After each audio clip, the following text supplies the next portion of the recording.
Good morning, good morning. How are you? It's Thursday. It's 10:30. It's a beautiful sunny day here. I'm already too hot. So the room I sit in is, as you can see, it's really super bright and I've got the blinds down. So what it would be like without, I don't know.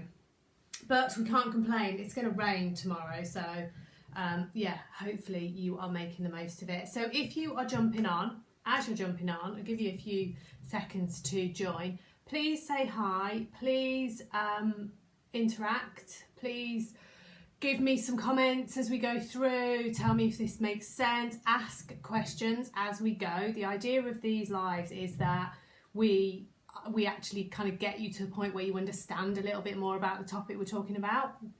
And in all total honesty, it is a lot easier to talk to you guys when I know that I'm getting the feedback rather than just delivering it as a kind of recorded presentation, because I might as well do it recorded if that was the case. I could do it when the sun isn't beating down on my room, and that you know, I could do it just sort of sat here on my own. So please comment. Please, if you're watching the replay, comment as well as though you were watching the live, because I will go back and I'll look at your questions and I will answer them. I will commit to that, definitely. So replay or live, ask questions if you've got any queries along the way. And yeah, I want these to get a bit more energy in them, a bit more vibe to them. So this week I always shuffle in my chair, I'm never quite right, am I? This week we're talking about the free guide that I am going to give you the link for at the end of this session. So while you're just jumping on, I want to just talk to you about why I created this, because I want it to feel like it kind of came from a place of I'm looking to give you something of value and it makes sense with where you might be. Gemma, hello, hi, it is lovely to see you. Very, very warm welcome to you. I know you're new, but please, don't be intimidated. Jackie, good morning. So yeah, you missed my intro, which was fabulous, of course. No, what I'm going to say is please interact with me. It feels a lot easier doing these lives when I know that I'm talking to somebody who gives me a wave every now and again, gives me a like, gives me a comment. Thank you, Jackie. It takes a little while for the comments to come back through, but yeah, if you've got any questions as we go through this, I want you to ask them as we go. And what I said at the beginning, which will still be relevant, anyone watching the replay, same goes for you. Ask the question and I'll go back to the comments when the video is uploaded. I want these to feel like I'm actually talking to real people. Otherwise, I might as well just record a whole batch of them and upload them on a Thursday morning.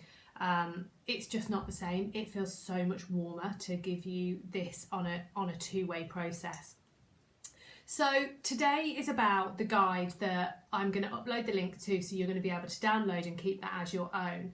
So the process I went through to create this was that everything that I do comes from a place of what would I have wanted when I started out? What would have been a useful starting point? What would have been a useful tool to have known at that time? Where did I fall down and frankly waste time, waste money, waste effort that I can then give to you guys to make that quicker for you, so you don't have to go through that, oh heck, I've wasted all that time, or I wish I'd done that. I'm just aware, and I'm pretty sure that it's come to my mind because Gemma, I think you do floristry. Yeah, I've got dead flowers in the background. I've just seen them. So my lovely husband doesn't go shopping very often. We get it online, but the other night he went and had to physically go into the store. So he brought me back some flowers, which I duly put in my vase, but it is so hot in here. They've kind of died within 2 or 3 days, which is a shame, isn't it, really? I don't think I'm going to be able to bring them back to life, but yeah, it's a feature, isn't it? Anyway, where was I? So this guide is really designed to be sort of your first go-to. It's clearly not going to answer all the questions you've got. It's clearly not going to take you from a place of going, I haven't got a clue what to do, to, oh my goodness, I've got a multi-million-pound business. It was never designed of that, and frankly, nothing is going to be able to answer that question, no matter how it's sold. So this is a start point. It is a basic guide to start the creative juices going, start to get you thinking about where your clients are, how you can interact with them. Oh, sewing. Oh, phew. I thought it was floristry. Yeah, sewing. That's good. That's a relief. Thank you for commenting, by the way. Okay, so I'm going to walk you through the guide as though you've not seen it, because I know you haven't, and then when you get it and you can download it, it's going to make a whole heap more sense, because I'll have talked through the detail behind each section in a little bit more detail. So this obviously stays, by the way, this training stays in the group. So once you've got the guide, if you want to revisit and go back and kind of have the two side by side, if that's the way you like to learn, then please do that. This training isn't going anywhere. So step one in the process of taking yourself online and setting yourself up in a business is to identify a need.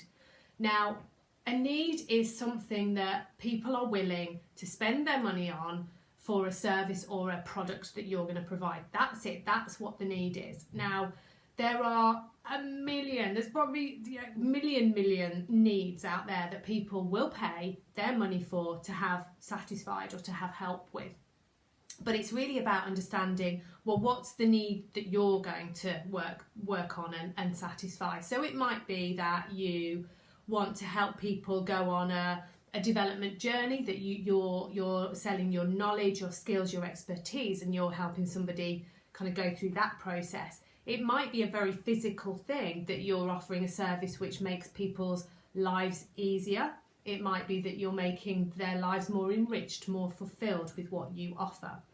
But the principle of finding that need is not just kind of plucking it out of the air, because that would just take up so much time probably to retrain and get your skill set up. It's about starting with you, not about what the market says.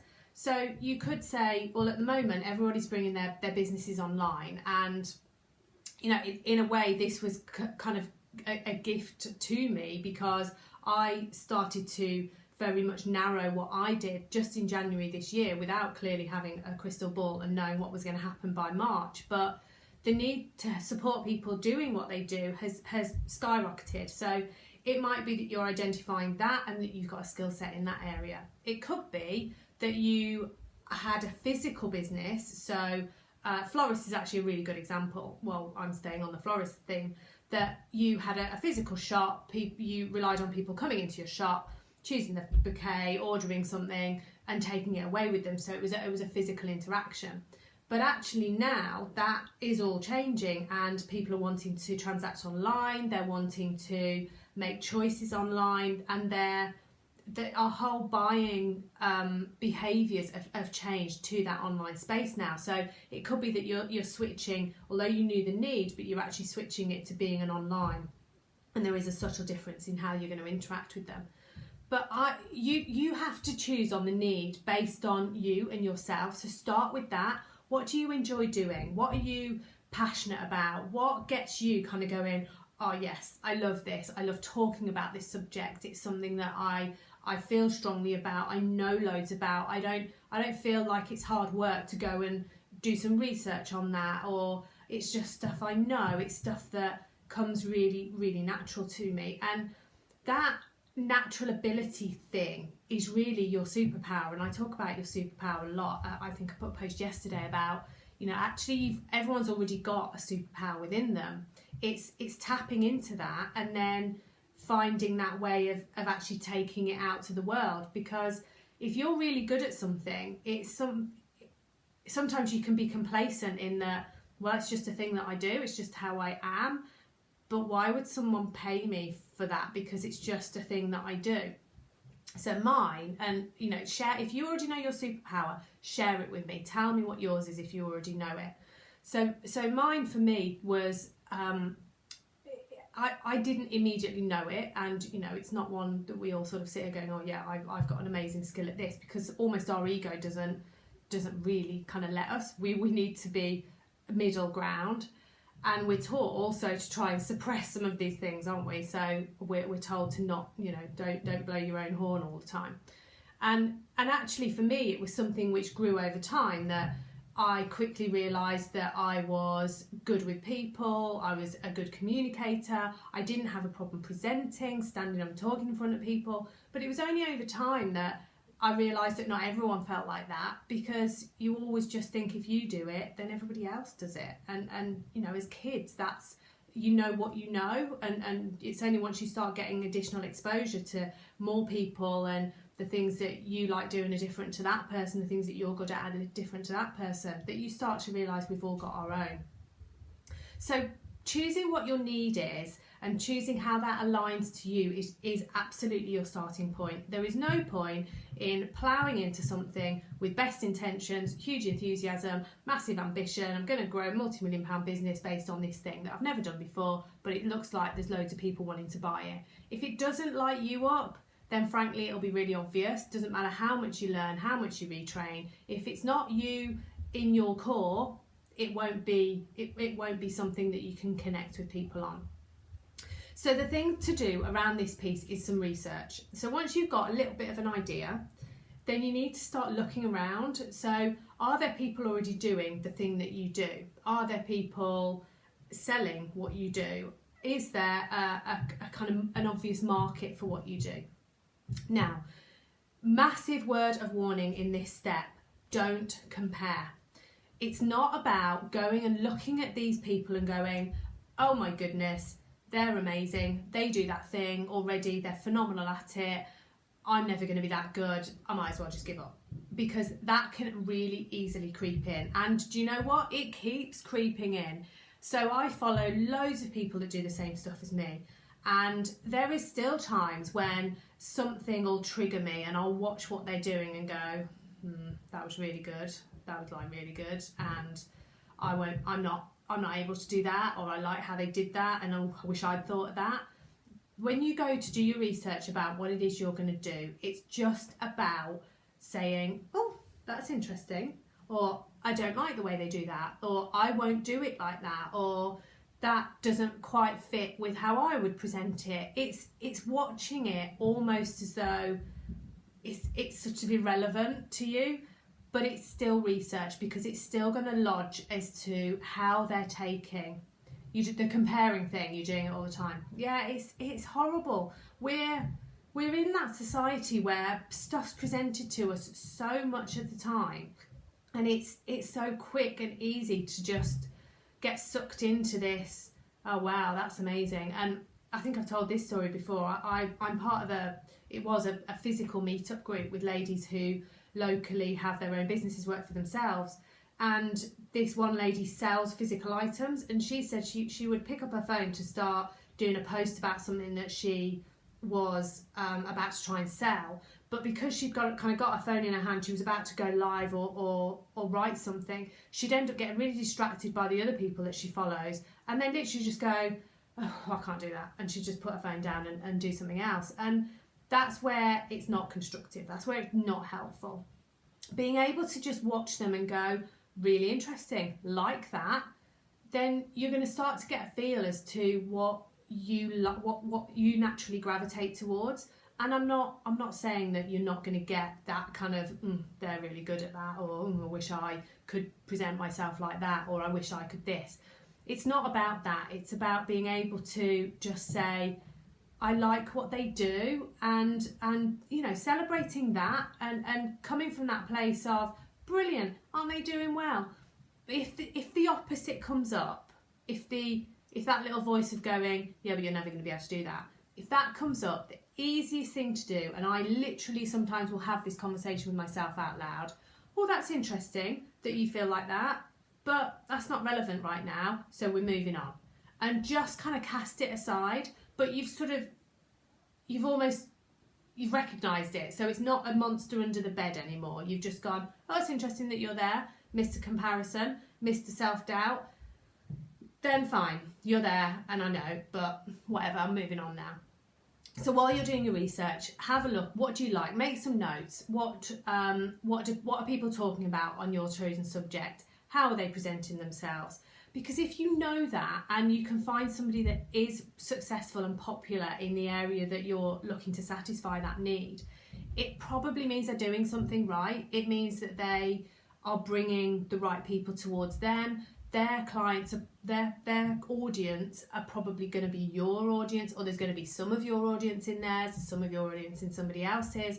So you need to know what's out there, because if you just start your thing and it's sort of so extreme that it's niche and niche and niche and niche and niche and niche and niche, and like there's only a tiny proportion of people that are going to want it, you're going to struggle to try and find your place in the world, because you know it's a busy old place, and the online space is even more so now. So first step, find the need. What do you like to do? What are you good at? What do you enjoy? What are you passionate about? What gets you fired up? And then go and research it. So in the guide, there's a little tip. There's a literally step-by-step guide about how you can use Amazon to do some of that research and to start getting some of that market content. So step 1, make sense? Hope so. Tell me if not. We're moving on to step 2. I'm going to have a slurp. I've not got tea today. I've normally got tea in a flask, but honestly, I can't. I'm still so hot. I went for a walk this morning, came back boiling hot, straight in the shower, and I'm still boiling. So yeah, give me a comment if you are. Who else is joined? Please say hello if you're joining me live. Step 2, clients. Quite fundamental to having a business is a client. Until you've got a client, you've got a hobby, and you've probably got a hobby that you're really passionate about. You could be amazing at it. You could be the best, whatever you are in the entire world. Until you've got a client, until you've got somebody that will pay you for what you do, you've got a hobby. And I'm sure that actually most of us want to, making sense.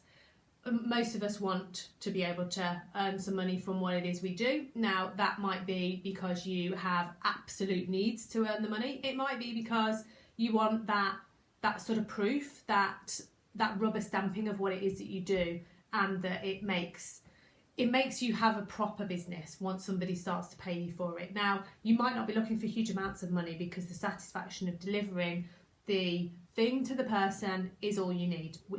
Amazing. And I'm not putting anybody in a category of you've got to want to earn £1 million. Absolutely not. If what you want to do is serve, but then receive in exchange for that, then fine. But you need to know where your clients are. So the way that, and this the guide doesn't go into massive detail, because there is so much we can do on this, and in actual fact this is an entire section of my program around your client. But as easily as I can tell you to start off with is start to think about them as one individual person, which when I first talk to people setting up, particularly online, they say, yeah, but that's what, why would I exclude people who might buy from me? And I'll tell you why.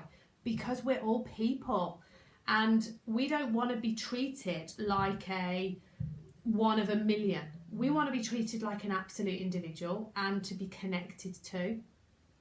You know that feeling when somebody uses your name? It's that spark of, oh, I'm a person. I count. They've noticed me. And if you market, and if your message is to millions, then it's never going to feel like that. You're not going to create that emotional attachment with somebody.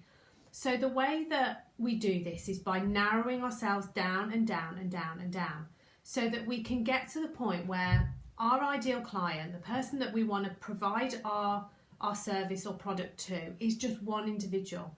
Now, life is such that there's actually lots of that individual. You're not talking about fingerprint level, are you? You're talking about you've grouped them to the point where they have a single requirement in their life.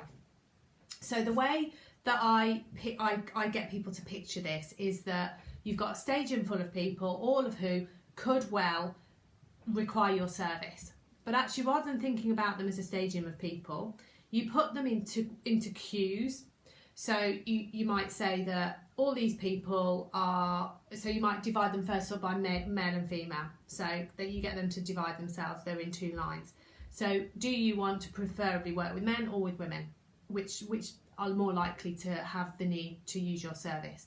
And then you divide them again and divide them again and divide them again. So some of the early questions in the division of them are very sort of hard, black and white type facts. Are they men, are they women, where do they live, are they UK, are they worldwide, are they American, are they a parent, are they a dog lover, are they employed, are they within their 40s, 30s, 20s, what's their age group? So you keep narrowing until you've got like a really small queue. And then that person at the front is representing everybody in that line. So that actually, if you got them all together in a room, they're all really similar people. And we know how that feels, because your group of friends have got lots of similarities to them. Yes, they've got some massive differences and they've got difference in opinion on things, but actually they've got some common elements running through them. And the reason they have is because they're common to you as well. So you need to think about your client base as your circle of friends, because quite honestly, if you're going to try and serve people that you don't have that common ground with and haven't got common ground with one another, you're going to struggle to constantly deal with them, because you're not going to connect. They're not going to connect with you.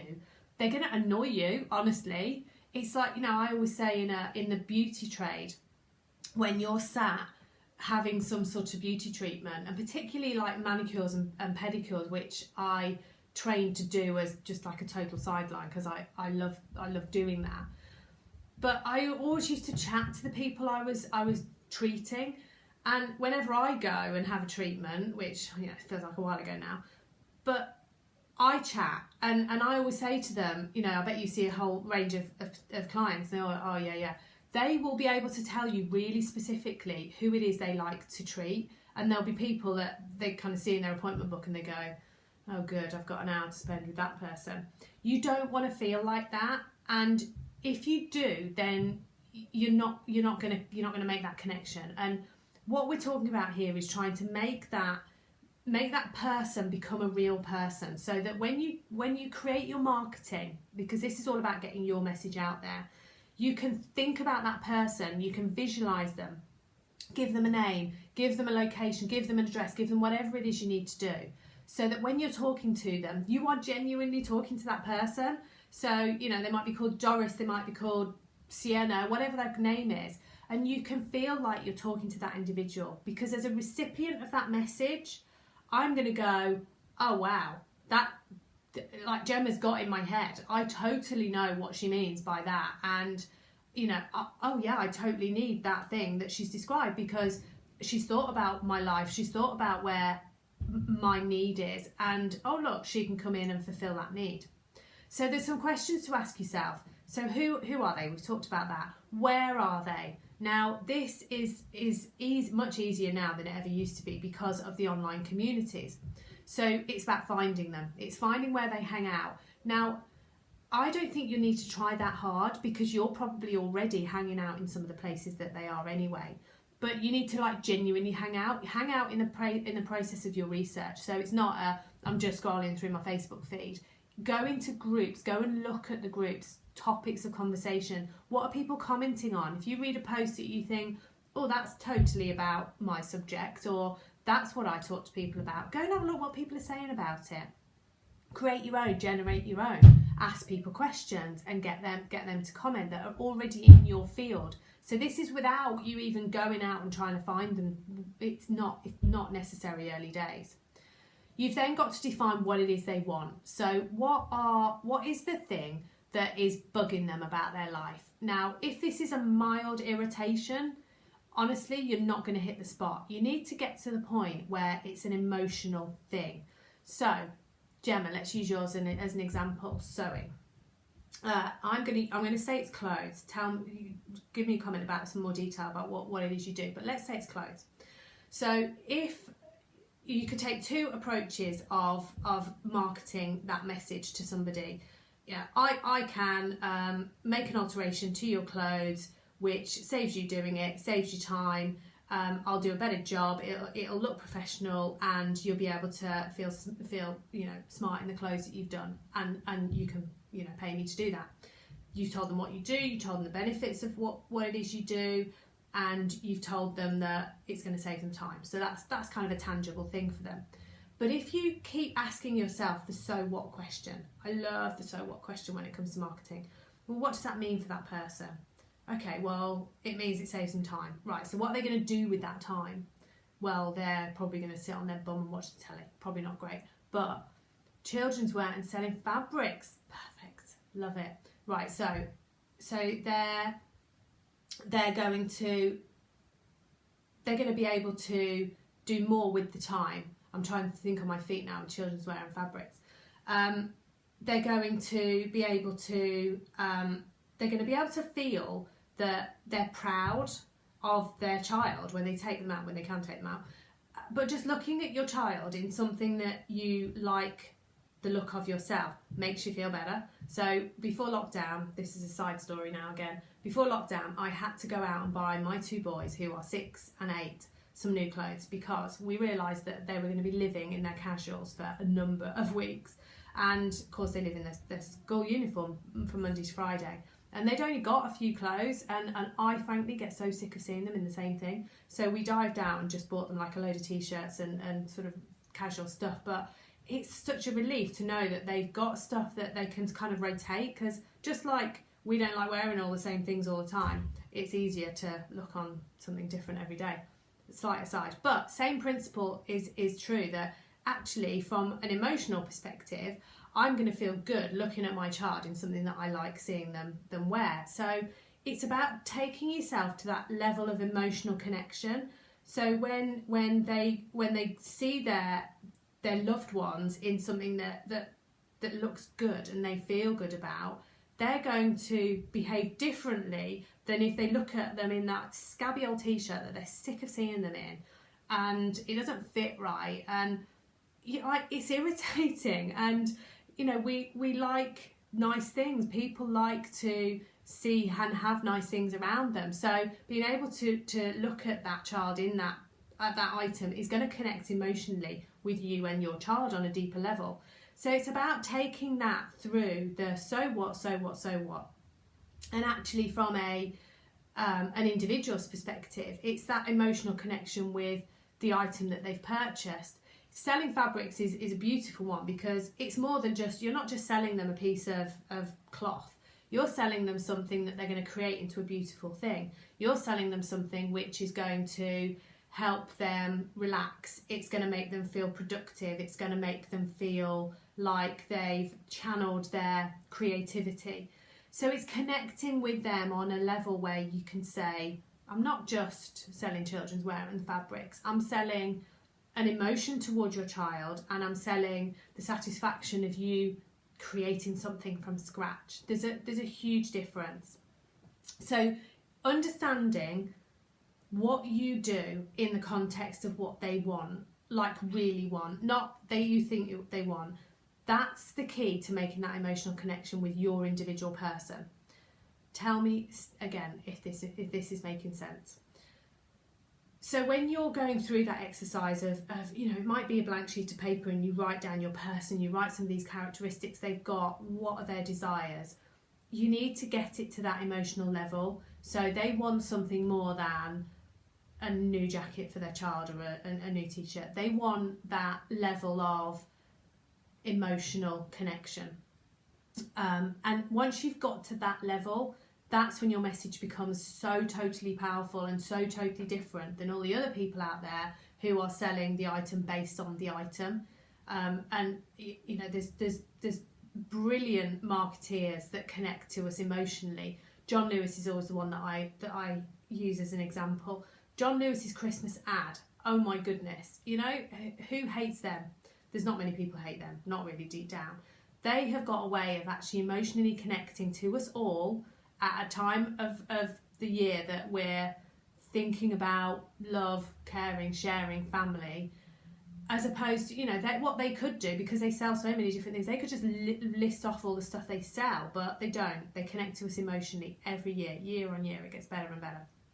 That's what you want to think about. That's where you want to be. Step 3, another slurp, another pause. Any questions as we go? Please ask. Please stop me. Please tell me this is good. Is it resonating? Have you heard it before? Have you tried it before? Does it work? Does it not work? All good. The comments are all good. So step 3 is to connect. So you've got your need, you've thought about your client. We're now going to go through to connect. Let's read this. Brilliant way of thinking. Get it 100%. I've never thought of it this way, as my emotions have always come up. Self-doubt. I'm a sower too. Exactly. So you're talking to people about stuff that you do. So what better way to connect to it? It's ridiculous that it becomes really simple when you do that, as opposed to totally flogging your guts out to try and think of all these ways that it's inventive and it's clever and it's really sophisticated way of selling this thing. You already know it because you feel it, and that's why when I talk about ideal clients, and I spoke to someone recently who was really struggling to identify a connection with the ideal client. She profiled them brilliantly. The one bit missing for her was, but who do you want to work with? As an individual, who do you want to connect with? Who do you want to draw towards you? And she was like, oh yeah, I'd not thought that actually me in this equation is the missing piece. And as soon as you kind of let that happen, you're not forcing it anymore, because you know that emotional level, you know how you want to make that connection with somebody, because it's already there, it's already you. So I'm about to start. I've set myself a target for the next 14 days. I'm going to share what I do just in little tiny snippets, and I'm going to share what that has meant for me, if that makes sense. So I do lots of things with lots of people, and there's steps that I take people through in the process of them establishing their business, and all of those I've done myself. That's why I teach it, that's why I'm here. And I thought, what's an easier way than sharing what difference it's made for me? But it's exactly the same with all your marketing messages, that if you can tell them the difference it makes to you, it's an immediate emotional connection. Right, we digressed again. Connections then. So there's loads of ways, and particularly with the online space, that you can make a connection with people. My absolute overriding rule, and this is a rule, I don't have many, but is to be a human being, because how irritating is it now getting all this automation stuff? And my absolute pet hate, I think Jackie's dived off, but she totally gets this. Pet hate at the moment is friend request from someone or a connection request on LinkedIn. You think, yeah, we've got some common ground, I'll connect, and then like half an hour later this offer is sort of presented to me, and Rosanna, hi, good morning, great to see you. It's just not personal, and I think when we're looking to make connections with people, it should be genuine connections. It's about that fuzzy feeling when people say your name. And frankly, I'm really cynical now of who I accept, because I'm then waiting for the offer to come over, or the come and join my group, or look at this, it's amazing, this is definitely for you. Like, you have no idea if that's for me. Be human, and being a human being it's just trying to take what you would do outside of the online world into the online world. It's as simple as that. So if you're in a queue for, it's hard to think of things at the moment that aren't kind of restricted by lockdown. Let's say you're in a coffee queue, and you turn around to speak to the person behind you. Are you going to say, oh, hi, good morning, I see you like coffee, I like coffee too, do you want to buy from me? No, you wouldn't. You wouldn't walk into a party and have a scan around the room and go, right, so there's a couple of women here, they're in their 30s, they probably got children, they might want to buy children's wear. Right, everybody, just can I have your attention for a moment? Do you want to buy from me? Because this is what... You just wouldn't. You'd make a connection with these people to do the same in the online space. So that takes time. And I'm not for a minute trying to say that you can just instantly go, make that connection and then sell to that person. It takes time. But do you know what? The best clients that I've worked with have taken time going through the process. Yes, there are people that have made snap decisions because that's the type of person that they are. and they come into a program and they're away. I broke up a little bit there because I've had a notification, but there are people that will make a snap decision and they'll buy from you really quickly. But the ones that stay and that you kind of develop a relationship with are the ones that are likely to stay with you longer. Tell me if I've broken up or the sound or anything has gone, because my notifications are slow and I don't know whether the sound's going. So yeah, go into groups. So we've talked about finding people, go into those groups and just mingle, just make comments, make a suggestion if someone's answered a question that you know the answer to. Share your experience, share your knowledge about the thing that you do, because what happens then, and you could have done this already, you might have done this with me, I don't know, I genuinely don't know, by the way. What happens is if you're seen to start making comments and giving, if you can still hear me, brilliant, then people will check out your profile. So they'll go, oh, that was really interesting. Rosanna seems to know her stuff about this. I wonder what it is she does. I wonder why she's commenting on that. They'll hit your little face and they'll go and have a look at your profile. Now, the next stage of this is to clearly have something on your personal profile which explains what you do. And it's really interesting when we get into this stage of the training program. That is where people start going, oh, yeah, I'm not ready to tell all my friends what I do. I'm not ready to change my personal profile to make it clear what I sell. And there's a whole heap of stuff behind that. But if you're looking to connect with people and ultimately for them to buy from you online, I'm really sorry to say, but you're going to have to hand over your personal profile page on Facebook to be another shop window. Now, I'm not saying, keep it all really funky and formal, but just be aware that people will look. So if you've commented on a group on something, you've made a connection with somebody, they're going to go and have a look. But make it work for you. Be a person. Put the fact that you've got a dog and that you like taking walks in the countryside. Put the fact that you've got a real passion about supporting a football team or that you do sport or whatever. Because if that person has as well, lo and behold, they're going to go, oh, we've got some common ground, or, oh, look at that, I love a dog, or, oh, I've got kids too, or, yeah, I enjoy doing that with my spare time, because you're a human being connecting to another human being. How much you put on your profile page is going to be up to you, and we could again spend an entire hour talking about just this topic. But the more you're trying to connect with people, the more they're going to look through your stuff. They're going to maybe look on LinkedIn, they'll check out your Instagram profile. So make it consistent. Talk about what you do as well as your personal stuff. Even if it's just a, hey everyone, I'm going to do this at the moment, or I'm having great fun doing this at the moment, because your potential clients will look at that, they'll see it. So the more you build that connection with people, the more you're going to tie them towards you. And when the time is right, then talk about what you do. You've talked about who they are, what they like doing. They're with you for some reason. So ask them, what you're struggling with at the moment, or do you have a requirement for this? Is there something I can help you with? Well, brilliant, because that's what I do. So here you go, here's what I do. And for me, I do calls with people. So I'll offer, actually I'm about to open my offer tomorrow to start doing this again. Just to have really quick chats with people to find out what it is they want to do, how they want to do it, what their ideas are. And this isn't a genuinely if, I know that there's something I do that can help that person, I'll say to them, do you mind if I tell you?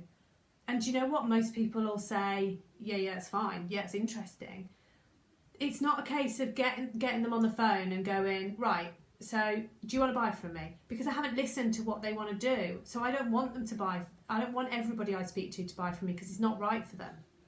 But when you've drawn those people towards you, you've made that connection, when they're ready to buy, they will be ready to buy. And that's the right time for both of you.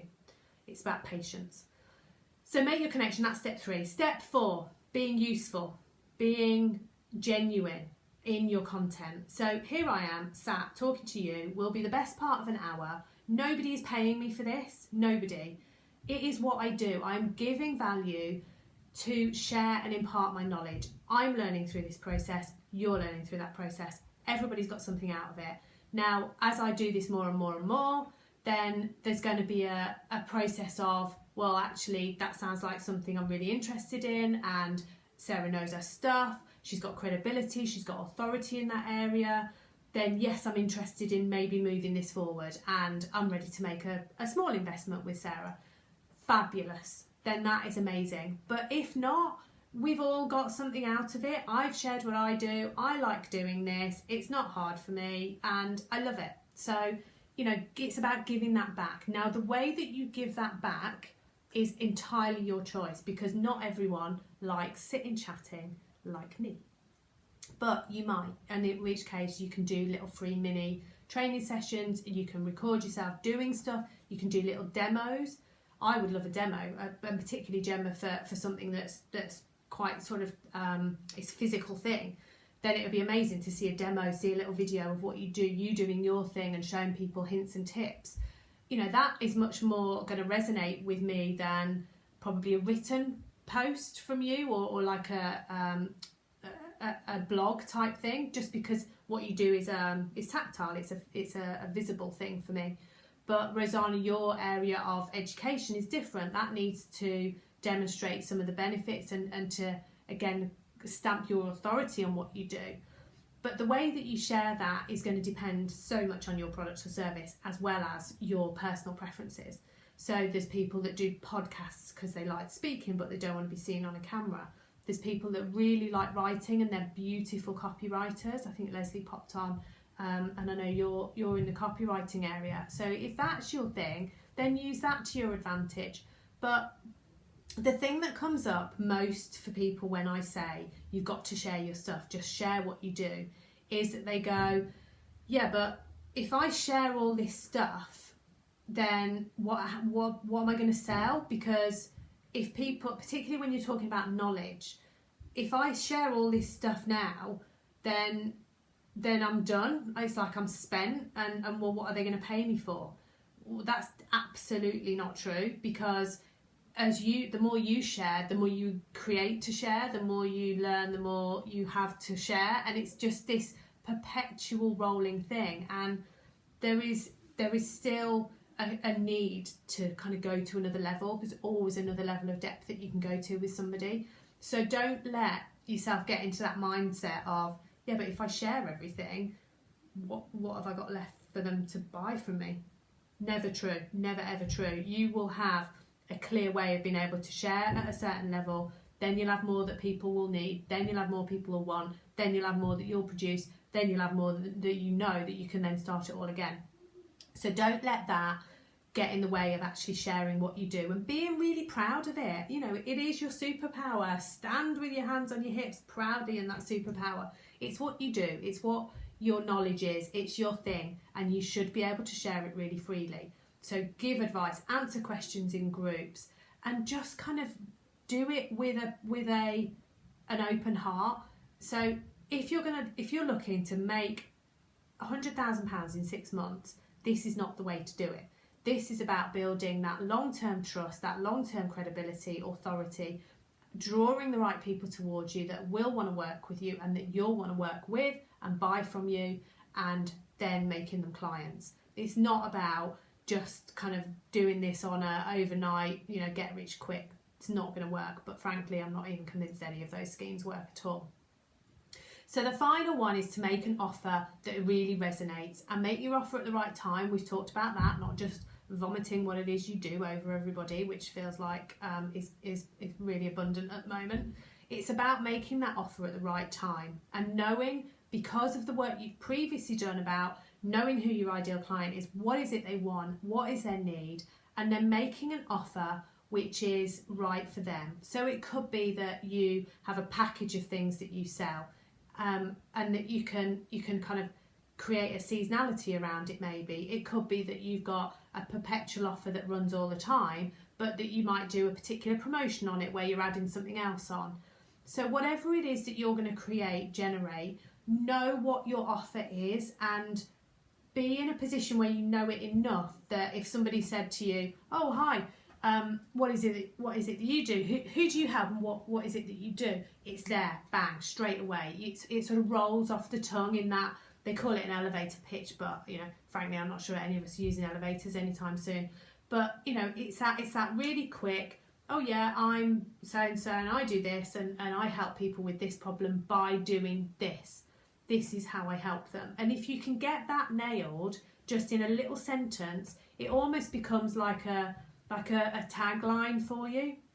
But if you know it, then people will start to associate you with that thing. So you need to be able to become known as being, oh yeah, I know Rosanna, she helps Key Stage 2 students do this, and this. Or, oh yeah, I totally connect with Gemma because she does this, and this, and I've bought from her before, I can absolutely recommend. It becomes like a snowball effect, that you become known for the thing that you do, people know what you offer and who you help and how you help them, so that it can become you.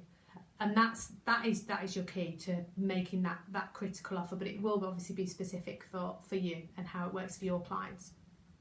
So the final stage, and obviously I wouldn't be me if I didn't tell you, the final stage of making sure this works for you is to get help.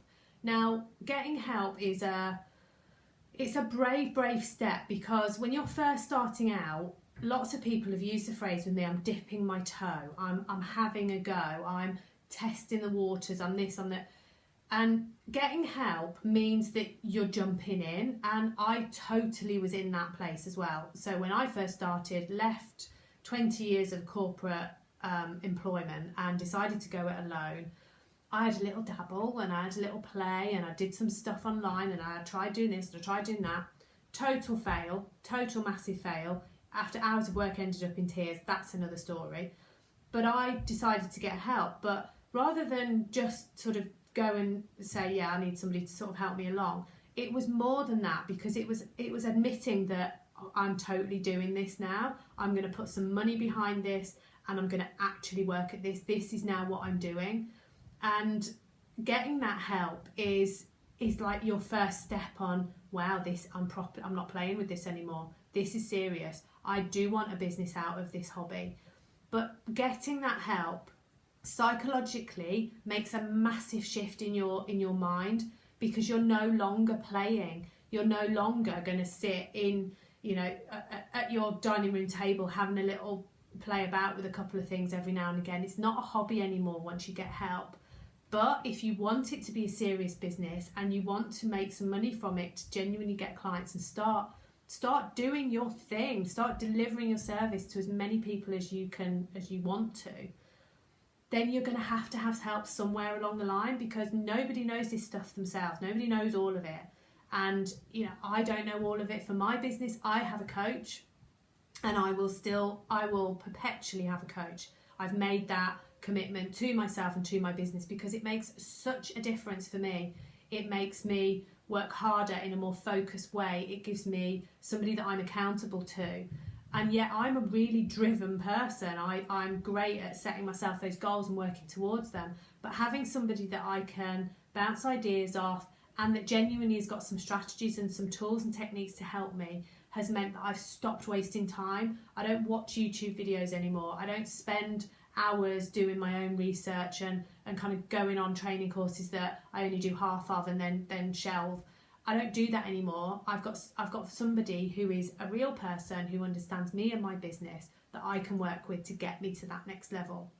So the getting help it could be somebody like me that will help set up and help you on that early stage. It might be somebody from a financial perspective, because you might already have a business which is already sort of starting to tick over, but you're not quite sure where to make the investments and how to move the money around.